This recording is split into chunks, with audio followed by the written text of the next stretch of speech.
Voilà, bien-aimés, je vous invite à prendre vos Bibles.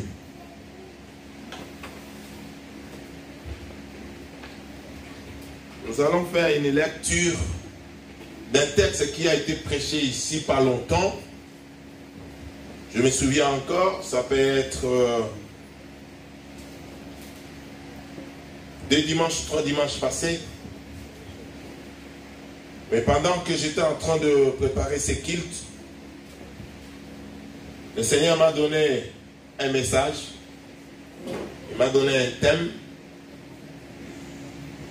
et je devais chercher un texte qui devait aller avec ce thème.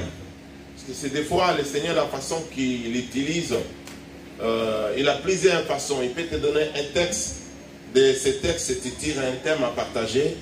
Mais pour cette occasion, le Seigneur m'a donné un thème. Je devais chercher un texte. Et j'ai trouvé ce texte. Et j'ai partagé ce texte ce matin avec l'église Ararat de Paris en ligne. Ouais, ça nous a fait beaucoup du bien. Je vous invite à lire avec moi Matthieu chapitre 14, versets 22 à 33. Moi, je vais essayer de... les frères peuvent projeter, mais je vais lire dans ma version, Vie Nouvelle. Matthieu chapitre 14, versets 22 à 33.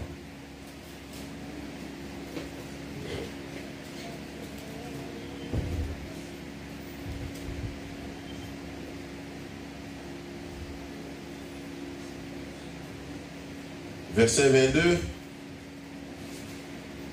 Voilà. Ok. Aussitôt après, Jésus obligea les disciples à monter dans la barque et à les précéder sur l'autre rive pendant qu'il renverrait la foule. Quand il l'eut renvoyé, il monta sur la montagne pour prier à l'écart, et le soir venu, il était là seul. La barque se trouvait déjà au milieu du lac, battue par les vagues, car le vent était contraire. À la fin de la nuit, Jésus alla vers eux en marchant sur les lacs. Quand les disciples les virent marcher sur les lacs, ils furent affolés et dirent: c'est un fantôme. Et dans leur frayeur, ils poussèrent des cris. Jésus leur dit aussitôt: rassurez-vous, c'est moi, n'ayez pas peur. Pierre lui répondit: Seigneur, c'est toi? Si c'est toi, excusez-moi. Pierre lui répondit: Seigneur, si c'est toi, ordonne-moi d'aller vers toi sur l'eau. Jésus lui dit: viens. Pierre sortit de la barque et marcha sur l'eau pour aller vers Jésus. Mais voyant que le vent était fort, comme ça c'est bien, il eut peur, et comme il commençait à s'enfoncer, il s'écria: Seigneur, sauve-moi. Aussitôt, Jésus tendit la main, l'empoigna et lui dit: homme de peu de foi, pourquoi as-tu douté? Ils montèrent dans la barque et le vent tomba. Ceux qui étaient dans la barque vinrent se prosterner devant Jésus en disant: tu es vraiment le Fils de Dieu. C'est la parole de Dieu. Amen. Amen. Amen. Le thème que Dieu m'a donné pour partager avec nous cet après-midi: quitter la zone des craintes. Dis avec moi, regarde celui qui est à côté de toi, quitte la zone des craintes. Sors de la zone de crainte.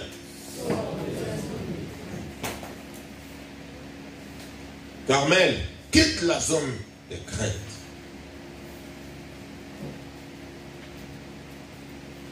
Gisèle, sors de la zone de crainte.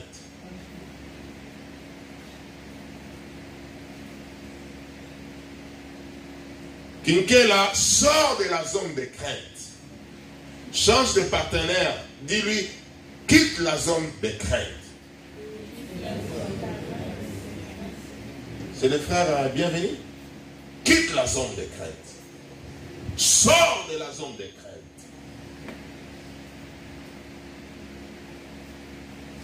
J'ai essayé de définir cette zone de cette manière. La zone de crainte, c'est une zone invisible que l'homme crée en lui lorsqu'il est face à des difficultés. Lorsqu'il est buté à une difficulté ou à des difficultés qui ne lui permet pas d'avancer dans ce qu'il fait ou dans ce qu'il compte faire.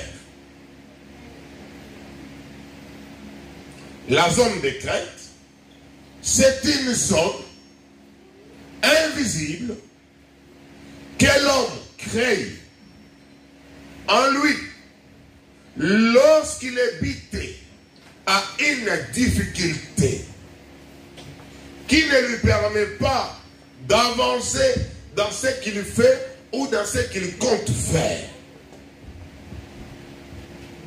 La zone de crainte peut être aussi liée à une circonstance qui arrive soudainement. Ça peut être aussi un état d'âme que la personne a développé en elle. Cet état d'âme devient un comportement. C'est-à-dire la personne a incorporé cet état de crainte qui est devenu une partie de lui-même. Vous retrouverez cet état de crainte dans ses paroles, dans son comportement, dans ses réflexes, dans ses actions. Dans ce texte, Jésus finit d'enseigner la foule qui est venue le suivre, lui qui était dans un endroit de prière. Et la foule, c'est-à-dire une multitude de personnes, ils ont appris que Jésus était dans cet endroit en train de prier. Ils l'ont suivi. Et quand Jésus a vu la foule, il a commencé de prêcher. Il a enseigné la foule. Et il a opéré même des miracles. Mais le soir vite arrivé, là je suis en train d'expliquer le verset qui précède. Le soir vite arrivé, et les disciples ont allé voir Jésus pour lui dire, on peut renvoyer la foule, parce que la foule, enfin le soir est arrivé, que chacun aille chercher sa nourriture. Jésus leur dira, pas question de renvoyer la foule pour aller chercher leur nourriture. Donnez-leur vous-même à manger. Alléluia. La phrase « donnez-leur vous-même à manger », ça fait partie également des grandes lignes de notre vision ici à l'église, à Ararat. Nous avons la vision missionnaire pour aller chercher les âmes. Nous croyons à un nouveau départ, que Dieu peut recommencer avec toi et que tu y arrives. Et nous croyons également à la formation. Vous trouverez les versets 2 Timothée 2, verset 2. Je crois qu'il y avait un tableau ici, j'allais vous montrer, c'est écrit. C'est-à-dire là, nous focalisons sur les disciples, l'enseignement. Et nous trouvons également dans Matthieu 14, verset 16, allez donner-leur vous-même à manger. C'est là où nous croyons à la provision. Nous croyons le Dieu d'Ararat est capable de nous donner les bénédictions, de nous donner l'argent et des moyens. Amen. Tu peux dire Amen. Amen. Si toi tu ne crois pas, moi je crois à ce Dieu-là.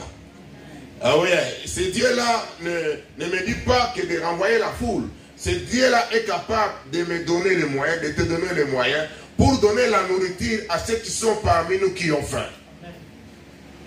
Hey, alléluia. Donc, les disciples disent, en tout cas, nous n'avons rien, il n'y a qu'un garçon ici, dans notre version, qui a 5 pains et 2 poissons. Et Jésus va prier, il y aura la multiplication. Et il y aura 5000 personnes qui vont manger. Et il y aura les restes également de la nourriture. L'histoire est finie. La foule a écouté la parole.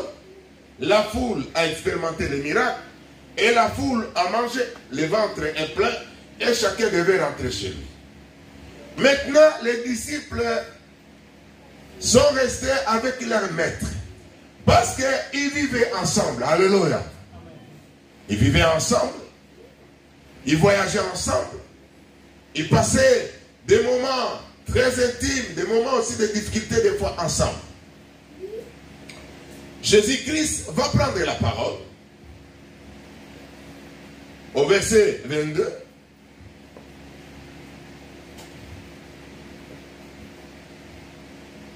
Aussitôt après, c'est-à-dire après les miracles, après la multiplication. Quelqu'un comprend? Ne dormez pas, alléluia. Il obligea les disciples à monter dans la barque et à passer avant lui de l'autre côté. Dis de l'autre côté. Pendant qu'il renverrait la foule. C'est-à-dire, Jésus oblige les disciples d'entrer dans la barque afin d'aller de l'autre côté. Je vais parler un peu de l'obligation. Ici, Jésus n'exhorte pas. Ici, Jésus n'oriente pas, mais Jésus oblige. Frère, soeur, tu es obligé d'aller de l'autre côté. Ah, tu es obligé d'aller de l'autre côté. Jésus l'obligea d'aller de l'autre côté. Je ne sais pas pourquoi il les oblige. Peut-être il y avait certains de ses disciples qui voulaient rester toujours avec lui. Oh non, maître, nous avons travaillé. On doit rester ensemble, c'est déjà soir, on doit se reposer. Comment tu nous demandes d'aller de l'autre côté? Et là, Jésus a exercé l'autorité. Je vous oblige d'aller de l'autre côté. Frère, il y a certaines choses dans la vie, Dieu va t'obliger d'aller de l'autre côté. Oui. Quand je préparais ces messages, je me suis dit, le Seigneur nous oblige de monter dans la barque et d'aller de l'autre côté. Ça peut signifier aussi de quitter la loisovité évangélique et d'aller à la recherche des âmes. La loisovité évangélique, c'est quoi? C'est-à-dire les chrétiens qui se disent évangéliques, baptisés dans le Saint-Esprit, connaissant Dieu, mais qui sont oisifs, qui ne font rien pour les âmes, qui ne pensent pas pour les âmes, qui ne prient pas pour les âmes, qui ne sortent pas pour aller chercher les âmes. Lui, son problème, il est déjà sauvé. Il répond au nom de la prière, il vient, il adore le Seigneur, il met son offrande, le culte est fini, la vie commence, il oublie tout ce qui est du royaume de Dieu. C'est ça un homme, une personne oisive, la loisovité. C'est comme David. Lorsque l'armée est partie en guerre, lui, il est resté chez lui à la maison, en train de contempler son palais. C'est par là qu'il verra la femme d'Iri, Bathsheba. À cause de l'oisovité. Dis avec moi l'oisovité. Des chrétiens qui ne font rien. Des chrétiens retraités. C'est-à-dire, lui, il est déjà, il y a certains qui sont déjà à la retraite précoce. Ce sont des chrétiens retraités. Ils sont contents de leur retraite, de la foi. Mais je suis déjà sauvé. Moi, Dieu m'a pardonné. Et alors, et après, le Seigneur t'oblige de quitter la loisovité, d'aller de l'autre côté. Le côté où les choses bougent, où on cherche les âmes. Quand il fait même chaud. Alléluia. Quitter une vie chrétienne sans l'expérience de la Pentecôte.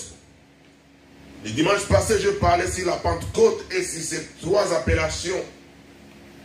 Fête des semaines, la fête de moisson et la fête de l'esprit. Quitter une vie chrétienne sans expérience de l'esprit, sans expérience de vraie Pentecôte.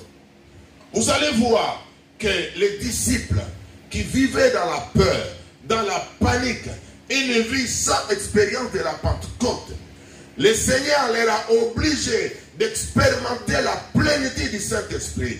Et lorsqu'ils ont expérimenté la vraie Pentecôte, il y a eu du bruit. Les gens sont venus voir ce qui s'est passé là où ils étaient. Parce qu'il y avait la Pentecôte, parce qu'il y avait le feu. Quand il y a la Pentecôte, tu n'inviteras pas les gens viendront voir ce qui se passe dans ta vie. Ils seront obligés. Voilà la raison pour laquelle Pierre, par sa première prédication, il a expérimenté la fête de la moisson. C'était pendant la Pentecôte. Alléluia. Mais c'était la moisson des âmes. Il a prêché comme ça, 3000 personnes se sont converties. Ils sont venus dire, mes frères, qu'est-ce que nous allons faire maintenant? 3000 dans une prédication. N'est-ce pas ça la fête de la moisson? Mais la moisson des âmes, alléluia. Mais pendant la Pentecôte, bien-aimés, le Seigneur nous oblige d'aller de l'autre côté, de quitter la vie chrétienne pleine d'ignorance à une vie chrétienne pleine de connaissances. Et la connaissance ne viendra pas par la révélation. La connaissance viendra par l'école. Il faut s'asseoir pour apprendre.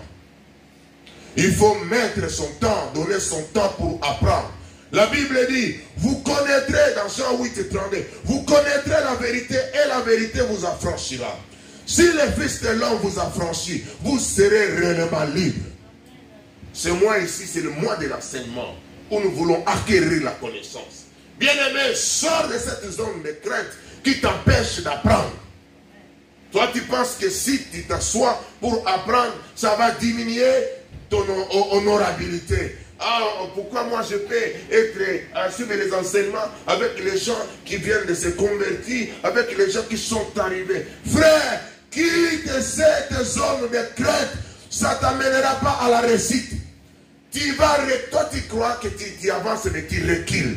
Et au fur et à mesure, tu deviens que les derniers. Quitte, regarde, il dit quitte. Bim, bim, bim.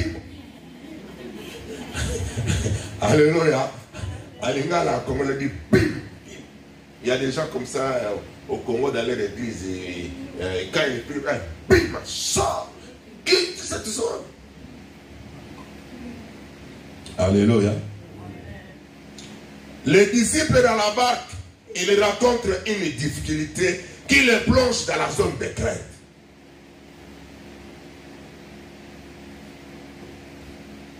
Il y a des circonstances qui précèdent les actions qui vont te plonger dans la zone de crainte.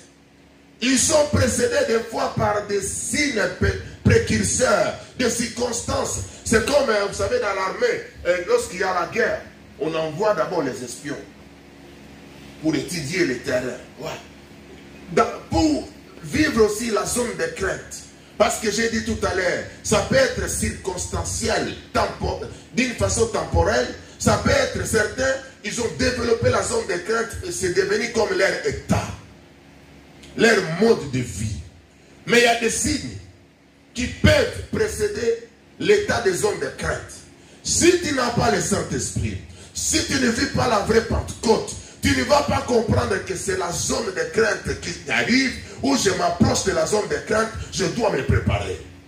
Tu seras surpris comme dans un tourbillon et tu perds tout. Quelles sont ces circonstances? La Bible dit, la barque s'est trouvée au milieu du lac. C'est-à-dire, Jésus a obligé ses disciples d'aller de l'autre bord, de l'autre côté. Alors, comme c'était une obligation, les disciples ont obéi. Ils ont commencé à pagailler. Et jusqu'à arriver au milieu de la barque. Première circonstance. Vous savez, au milieu de la barque, même si tu savais nager comme moi, bon, moi je ne connais pas trop, mais j'ai fait la formation à la piscine de la mairie là-bas. Je commençais à nager, j'ai perdu l'habitude. Après quoi, je vais revenir encore. Les gens comme moi, vous êtes dans le lac, et le lac, vous êtes déjà au milieu. Toi-même, tu es en train de calculer ta force. Tu dis ici ça tourne. Et souvent, au milieu du lac, c'est l'endroit le plus profond du lac. Des fois. C'est l'endroit le plus profond. Et en termes de distance, c'est divisé à moitié. Si tu dis que je pars comme ça, même effort. Tu retournes, dis que tu viens, même effort. Ils sont au milieu. Et deuxièmement, la Bible dit, leur barque est bâtie par les vagues et les vents contraires. Les vagues commencent à battre leur barque. Deuxième difficulté qui précède la zone de crainte. Bon, à cette étape-là, je pense, parce que la plupart des disciples étaient des pêcheurs. Ils se disent, nous savons nager, même à cette époque-là, je connais ça. Depuis mon enfance, j'ai appris à pêcher. Quand ça commence, il ne fera pas 3 minutes, 5 minutes, ça va passer. Il dit, même si la barque tourne, moi je vais taper l'eau et je vais passer de l'autre côté. Je ne sais pas s'il y avait des novices comme nous autres ici. Il dit, si ça tourne ici, je vais tomber comme un sac de ciment dans l'eau. Au fond. Troisième difficulté, les vents étaient contraires. Quand on dit les vents contraires, c'est-à-dire, je suis là, la barque se dirige vers la batterie, c'est-à-dire on se dirige comme ça, au lieu que les vents viennent dans la même direction pour me propulser que j'avance, les vents viennent dans ce sens pour bloquer tous les efforts que je fais. Alléluia. Est-ce que quelqu'un comprend? Les vents contraires qui précèdent l'entrée dans la zone de crainte. Les disciples oublient que c'est Jésus qui les a dit d'aller de l'autre côté. Ce n'était pas leur projet, ce n'est pas leur désir. Mais c'est Jésus qui les a même obligés. Alléluia. Et alléluia. C'est Jésus qui les a obligés même d'aller de l'autre côté. Une obligation. C'est que Jésus savait quelque chose. Parce que Jésus est Dieu. Il est homme à 100%, il est Dieu à 100%. Il est omnipotent, il est omniscient. Il connaît toutes choses, il voit des choses en avance. Et devant toutes ces choses, les disciples n'ont pas retenu leur confiance à Dieu, ni leur confiance dans ce qu'ils ont réussi à mener. Ils sont entrés dans la zone de crainte. La zone de crainte est caractérisée par deux choses. La première, c'est le doute. La deuxième, c'est la peur. Quand tu vis une situation qui t'amène premièrement dans le doute et te plonge dans la peur, c'est que tu es dans la zone de crainte. Dis avec moi la zone de crainte.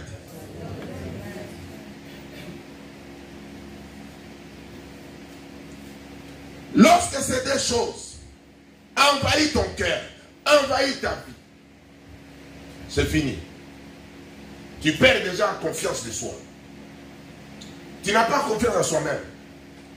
Et lorsque tu perds la confiance de soi, de ce que tu peux faire, des capacités que tu as, les talents que tu as, de la connaissance que tu as, des doses de prière que tu as, de l'onction que tu as, tu ne pourras jamais faire confiance à celui qui est en face de toi.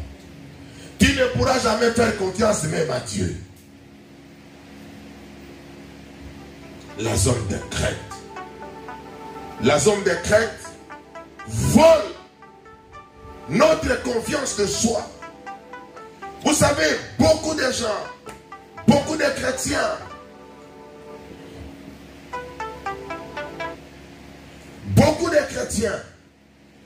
ils vivent dans la zone de crainte en permanence. C'est devenu leur mode de vie. Voilà pourquoi ils ont perdu la confiance de soi. Lorsqu'un homme, une personne perd la confiance de soi, il vit dans les comparaisons, il vit dans les plaintes, il vit dans les moqueries. Bien-aimé, il n'avancera pas. La zone de crainte ne te permettra pas que tu avances. Parce qu'il y a le vent qui souffle en contre-courant. Il y a des vagues qui frappent. Tout ce que tu fais, tout ce que tu entreprends, le projet que tu mets en place, même le projet spirituel, tu sens que c'est secoué. Mais du fait que le doute et la peur se sont installés en toi, la panique totale. C'est ce que nous voyons dans la vie des disciples. Écoutez dans ma version ce qu'ils disent. Dans ma version vie courante, vie nouvelle, la Bible, je commence par le verset 25. À la fin de la nuit, Jésus alla vers eux, en marchant sur les lacs. Quand les disciples les virent marcher sur les lacs, ils furent affolés. Je ne sais pas dans ta version là, qu'est-ce qu'ils disent, dans le verset 25. Quand les disciples virent marcher sur la mer, ils furent troublés. Chez moi, ils disent, ils furent affolés. Ils sont devenus comme des fous. C'est vrai, nous pouvons condamner aujourd'hui, dire que les disciples, ils n'avaient pas. Bon, je me pose la question si c'était toi. La première fois de voir quelqu'un marcher sur les lacs, la première fois. Tu as travaillé là toutes les années, tu as pêché les poissons, tout ça. Mais la nuit comme ça, tu es avec les maîtres, en plein au milieu du lac, tu vois quelqu'un en train de marcher. Qu'est-ce que tu vas dire? Attendez. Aujourd'hui, des fois, nous condamnons un peu les disciples, mais si c'était toi. Nous vivons ça 2000 ans, 22.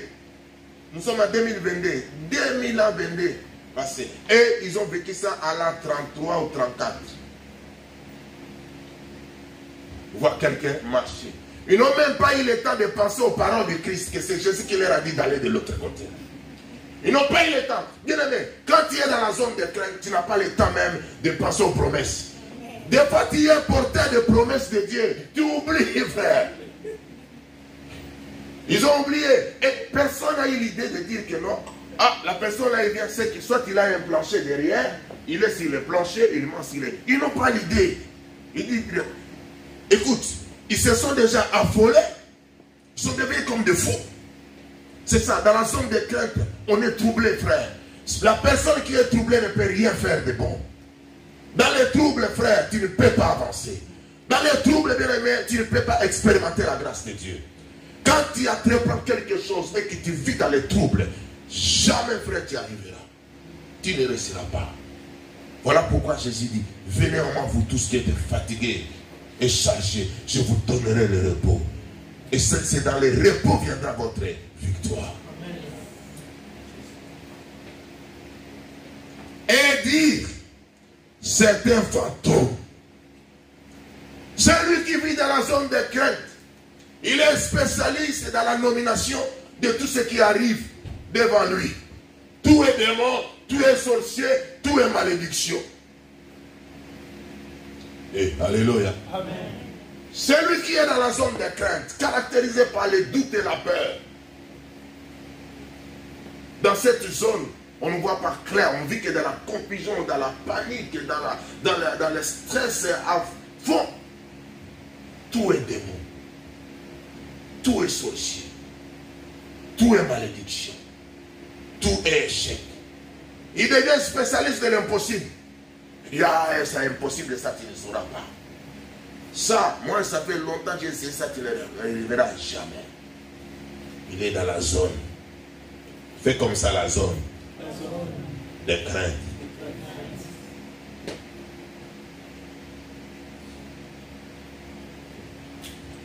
L'homme perd son langage. Il perd son calme. Il pousse des cris de frayeur. La Bible dit ils ont commencé à pousser des cris. Des cris de frayeur. Là, ce n'est pas des cris de secours, Seigneur. vient nous aider. Nous sommes au milieu de la barque et nous avons vu quelqu'un qui marche, on ne comprend pas. En plus, au lieu que la personne puisse se diriger de l'autre sens, la personne venait vers eux. En plus, c'est la nuit. Alléluia. Ils sont affolés. Ils ont dit, ils ont trouvé directement, ils dit ça c'est un fantôme. En plus, ils ont commencé à crier. Là, c'est les disciples qui ont vécu avec Jésus. Ils se sont séparés, ils ont vécu les miracles là, de 5 000 personnes, ils ont mangé, la multiplication. Ils se sont séparés pendant quelques moments et Jésus leur a dit, allez de l'autre côté. C'est les disciples là. Ils ont commencé à crier, des cris de frayeur.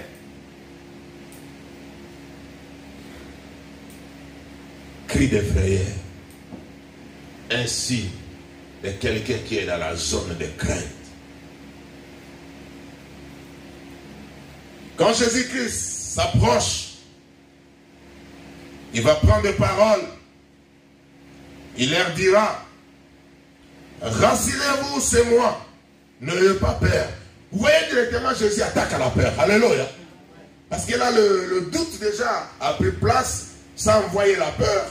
Et Jésus leur dit, il leur parle déjà de l'assurance. Parce que celui qui est dans la zone de crainte, il n'a pas confiance. Il n'a pas d'assurance, c'est tout. Il dit qu'ici c'est fini. Là, il commence à calculer. Ah, je n'ai pas eu le temps d'aviser ma femme. Parce qu'ici c'est la mort. Je n'ai pas appelé mon mari. Ici c'est comment? C'est fini. Oh, je n'ai pas laissé le testament. Là, tu commences à penser à tous les comptes avant de lui. Ah, mais l'argent là, pourquoi je n'ai pas donné ça à l'église pendant... Mais, frère, alléluia. Et il y a certaines personnes là qui cachent l'argent là où personne ne peut voir. Ils disent, mais pourquoi je n'ai pas dit aux gens, ils ne verront pas ça. Ils ne verront pas ça. Dans la zone de crainte, là où on commence, plein. Parce que vous êtes en plein nom, il dit qu'ici, on ne va pas s'en sortir. Parce que les fantômes viennent vers nous. Alléluia. Dans la barque, c'était la débandade. Chacun criait de sa façon. Ils se sont affolés, c'est comme des fous. Vous voyez quand il y a des fous, vous avez déjà vu un seul fou, il y a 2 ou 3 fous. Ils sont affolés, ils commencent à crier dans la paix. Chacun criait, je ne sais pas, il passait à quoi. Ceux qui aiment les madés sous l'haricot blanc, ils passent à l'haricot blanc. Ils disent, ah, je ne mangerai plus l'haricot blanc, c'est fini. Je ne sais pas ce qui va nous laver. Et Jésus, comme ça vient, il attaque déjà sur la silence, sur la confiance. Alléluia. Il dit, rassurez-vous que c'est moi. N'ayez pas peur. Là, Jésus les ramène à la confiance pour quitter la zone de crainte. Ah, merci papa. J'aimerais te dire ceci. Toi qui passes, qui vis la zone de crainte, Jésus aujourd'hui veut te rassurer qu'il est là avec toi. Amen. Tu n'es pas seul. Alléluia. Amen. Jésus veut te rassurer. Il dit, rassure-toi, c'est moi. Ce n'est pas, vous savez, certaines zones de turbulence dans la vie, et c'est Dieu lui-même des fois qui les provoque. Il les provoque pour voir notre degré de confiance, notre degré de confiance aussi en nous-mêmes. Je vais dire quelque chose. Avant que Dieu te donne ce qu'il a, il va te donner ce qu'il est. Je répète. Dieu, il est le Tout-Puissant, il a tout. Avant qu'il nous donne ce qu'il a, il nous donne ce qu'il est. C'est-à-dire, il est amour, il est patient, il est fort, il est puissant. Nous qui avons crié en Jésus-Christ, il nous a déjà donné ce qu'il est. Et ce qu'il est fait que nous ayons confiance en lui et que nous soyons en confiance aussi de nous-mêmes. Alléluia. La confiance de soi. Vous savez, dans la vie, frère, dans tous les domaines, celui qui perd la confiance de soi, il n'a pas d'identité, il n'a pas de personnalité. Il va vivre que par des copies, des comparaisons. Tu ne feras pas quelque chose qui ira de l'avant. Tu n'as pas déjà confiance en toi et tu feras confiance à qui? La confiance en nous-mêmes, en ce que Dieu a mis à nous, à ce que Dieu a fait dans ta vie, fera que tes capacités soient développées, deviennent solides. Devant un vent qui arrive à sens contraire, tu sais que oui, je vais m'en sortir. Le temps que cela pourra prendre, je m'en sortirai. Tu as confiance en toi et cette confiance est basée sur ce que Dieu est. Avant qu'il te donne ce qu'il a. Il nous a donné ce qu'il est.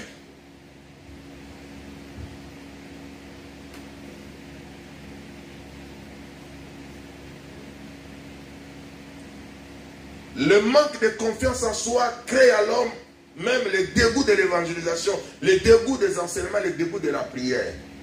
Là, le chrétien qui n'a pas... Il est dégoûté par l'évangélisation. Il se pose des questions. Il dit, mais je vais aller évangéliser et pour faire quoi? La finalité, c'est quoi? Vous avez des chrétiens qui ont beaucoup de raisonnements, frère. Et la finalité, c'est quoi? Il vit dans la crainte. Il y a quelque chose. Parce que certains, ils ont développé ça, c'est devenu comme leur état d'âme. Leur nature, deuxième nature. Et nous voyons toujours dans ce texte une deuxième personne qui ose de faire un exploit avec un projet ambitieux, avec un projet très audacieux. Frère, vous savez, dans la vie chrétienne, un chrétien, tu dois avoir des projets même sur ta vie chrétienne. Vous savez, moi, quand j'ai commencé la vie chrétienne, j'avais des projets. Je me suis dit, écoute, comment ces gens-là peuvent parler comme ça et expliquer des choses? Où ils trouvent ça? Je me suis dit, la première des choses, je dois aller chercher un cahier. Mais à l'époque, je n'avais même pas l'argent pour acheter un cahier comme ça. Je suis allé chercher une maman de notre quartier dont son mari travaillait à la banque. Il venait avec des feuilles de l'informatique, rayées comme ça. Je suis allé lui demander. Deuxième opération, je suis allé, j'avais un ami qui était handicapé, personne handicapée, moteur.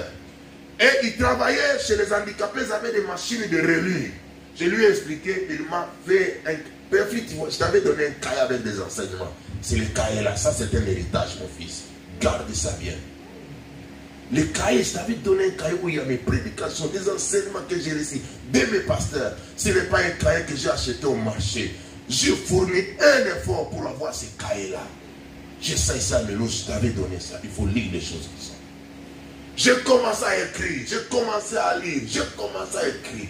C'est la conséquence de ce que je suis aujourd'hui. Quand je vous explique les choses, parce que j'avais un projet, un jour je parlerai.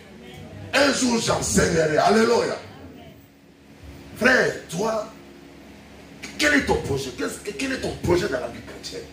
As-tu un projet ou bien c'est-à-dire tu te réveilles comme ça le matin et dormir le soir et les années passent, tu dis que je suis chrétien. Tu es chrétien de quoi?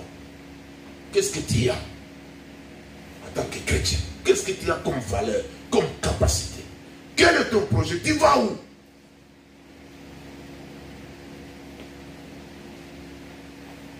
Amen. Tu es choqué? Donc Pierre, avec un projet très ambitieux, il s'élève, il veut se débarquer de tout le monde qui était affolé après avoir retrouvé leur calme parce que Jésus leur a rassuré que c'était lui. Et Pierre s'élève. Vous savez, dans la vie, des fois il faut être courageux. Alléluia. Amen. Frère, si tu es avec Dieu, il faut oser, frère. Si ça échoue, première fois, deuxième fois, tu resteras. Pierre dit, Seigneur, si c'est toi, ordonne que je marche. Jésus, comme il est le Dieu des défis. Frère, tu es un Dieu des défis. Alléluia. Jésus, comme il est le Dieu des défis, il dit, Pierre, viens. Pierre, il a commencé, premier pas, deuxième pas, troisième, quatrième. La Bible dit, il regarde le vent parce que le vent était plus fort. Pierre entre dans la zone de crainte à cause du vent. Et Pierre commence à s'enfoncer. Mais voyant que le vent était fort, il eut peur. Et comme il commençait à s'enfoncer, il s'écria, Seigneur, sauve-moi. Pierre est en train de vivre la zone de crainte circonstancielle. Parce qu'il a douté. Et il a eu peur. Conséquence, l'enfoncement. Ce qu'il a sauvé, lui, il n'a pas crié, c'est un fantôme. Lui, il fait un cri clair et précis. Seigneur, sauve-moi. Mais le premier cri des disciples, ils s'envolaient, ils criaient parce qu'ils pensaient que c'était un fantôme. Pierre écrit parce qu'il sait que c'est le Seigneur. Et alléluia. Pierre écrit parce qu'il sait que ça c'est le Seigneur. Seigneur, sauve-moi. C'est vrai, dans la zone de crainte, ça peut arriver, tu peux sentir, tu commences à t'enfoncer. Ne panique pas. Crie. Un cri clair. Un cri précis. Basé dans la foi. Parce que là, il reconnaît que Jésus est son Seigneur. Et il proclame également le salut. Alléluia. Il croit à la délivrance. Il croit que Jésus est capable de les délivrer. Il dit, Seigneur, sauve-moi. Frère, on peut lire la suite.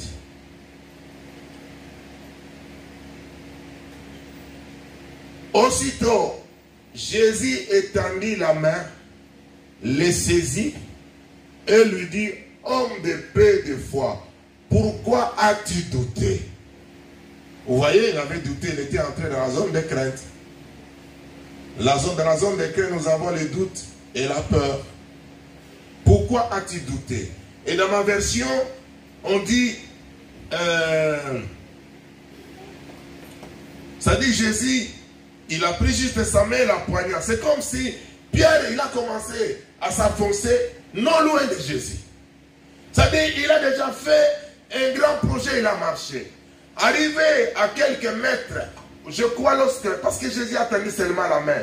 Quelqu'un qui s'enfonce, il est difficile qu'il puisse encore marcher. Est-ce que vous comprenez? Il a attendu, il était proche, des fois bien aimé. La zone de crainte nous arrive lorsque nous sommes à la fin de notre réussite. Il nous reste, c'est-à-dire nous sommes à 49e semaine, les 7 semaines, 49, la fin des épreuves. Il te reste seulement une nuit pour que tu vives le 50e jour, la Pentecôte, la libération, la délivrance. C'est là où le vent va souffler. Et si tu n'as pas foi, si tu n'as pas confiance, que là j'ai reconnu que c'est le Messie, tu puisses crier, Seigneur, sauve-moi, tu vas réellement t'enfoncer. Jésus l'a tenu par la main et les deux, parce que Jésus n'était pas encore arrivé à la barque. Les deux, ils ont marché. Frère, si seul tu n'arrives pas à marcher sur les lacs avec Jésus, tu vas marcher. Avec le poids de 2 personnes, ne se sont pas enfoncés parce qu'il s'est appuyé sur Jésus. Appuie-toi sur Jésus quand tu es dans la zone de crainte. Il ne te laissera pas. Il te tiendra par la main. Ensemble, vous allez marcher et regagner la barque. Tu vas regagner ta barque. Par la foi, tu regagneras ta barque. Oh, tu regagneras ta barque. Oui, frère, tu vas regagner ta barque. Ne vivez pas en permanence dans la zone de crainte. Il y a des gens bien aimés, ils vivent en permanence dans la zone de crainte. En permanence. Frère, comment tu vas avancer? Comment tu auras une vie chrétienne efficace? Comment tu auras une vie sociale efficace? Comment ton travail tu sera efficace au travail dans ta vie professionnelle? Tu vis que dans la crainte, dans la peur et dans le doute. Ça ne doit pas être la vie d'un enfant de Dieu. La zone de crainte pourra arriver, mais nous avons la capacité de traverser la zone de crainte et d'en sortir vainqueur. C'est comme si vous ne croyez pas. C'est-à-dire, vous êtes en train de croire que la zone de crainte va vous engloutir. Non, si c'est vous, moi non, frère. Moi je crois encore. Alléluia. Je suis très audacieux. Je crois à de grandes choses. Je crois à un Dieu qui est grand. Le Dieu qui m'a donné ce qu'il est, et il me donnera ce qu'il a. Et je ne croise pas mes bras, je monte le projet. Je parle avec lui. Alléluia. Même le projet spirituel, sur le ministère, sur les âmes, sur ma vie, sur ma famille, sur ma vie professionnelle, je monte le projet. Advienne que pourra, si ça arrive la nuit, que la zone de crainte se présente, je sais qu'il n'est pas loin. Et d'ailleurs, je vous informe, Jésus que nous prions est à la droite du Père. Mais nous avons le Saint-Esprit en nous. Le Saint-Esprit n'est pas à la droite du Père. Si tu as crié en Jésus-Christ, le Saint-Esprit est en toi. Il n'est pas loin, il est là, le Saint-Esprit vit en toi. Quand tu pleures, quand tu vois le vent contraire, le Saint-Esprit est là. Comme il est Dieu, Il nous a créés avec le libre arbitre. Il ne va pas t'obliger. Hein? Oh non, il ne va pas te dire. Non, non, non, c'est toi qui dois l'évoquer. C'est toi qui dois nous laisser la place. Alléluia. Il dit, Saint-Esprit, je te laisse la place. Je suis là, je suis limité. Et tu parles avec le Saint-Esprit. Tu dialogues avec le... Tu peux parler avec le Saint-Esprit quand tu es en bis, quand tu es dans les trams, quand tu es au travail. Frère, moi, j'ai développé ma vie de prière. Overall, comme on dit en hollandais. Overall, partout. Moi, je ne me suis pas limité dans une salle. Je prie partout, frère. À chaque moment, je peux être là en train de regarder quelque chose. Je prie à langue. Alléluia. Je peux être au volant dans ma voiture. Je suis en train de... Une fois, j'étais en train de marcher, j'ai prié comme ça, là, quelqu'un m'a regardé, dit, oh, lui là, c'était un fou. Moi, j'étais dans un autre monde, alléluia. J'étais dans un autre monde, et j'étais en train de penser sur des projets, et dans ces projets, je me suis réalisé que je suis arrivé au bout, j'ai déjà réussi, j'ai commencé à, ah, Seigneur, là, je priais de victoire, alors que je n'avais pas commencé. Alors que je n'avais pas commencé. Et moi, j'étais déjà à l'étape de victoire, j'ai crié, je louais le Seigneur, j'étais dans la joie. Ah. Le mec m'a dit, lui n'a pas perdu la tête là. Je n'ai pas perdu la tête. Ma tête est sur mes épaules. Et Jésus est avec moi. Amen. Le Saint-Esprit est là, les promesses sont là. Et la zone de crainte se présentera, mais j'en serai vainqueur. C'est comme ta vie aussi. Dis Amen, Amen. Amen, Amen. Amen, Amen. Oh, que Dieu te bénisse, frère. Voilà ce que le Seigneur m'a mis à cœur de partager avec toi. Avoir la confiance en soi te permettra de reconnaître ce que tu es et ce que tu as comme capacité, pouvoir, valeur, talent, grâce. Et avec Dieu, rien ne pourra t'arrêter. Avec Dieu, rien ne pourra t'arrêter. Les vagues contraires ne t'arrêteront pas. Alléluia. Les vagues qui frapperont ne t'arrêteront pas. Parce que le Seigneur est avec toi. Incline-nous dans la prière.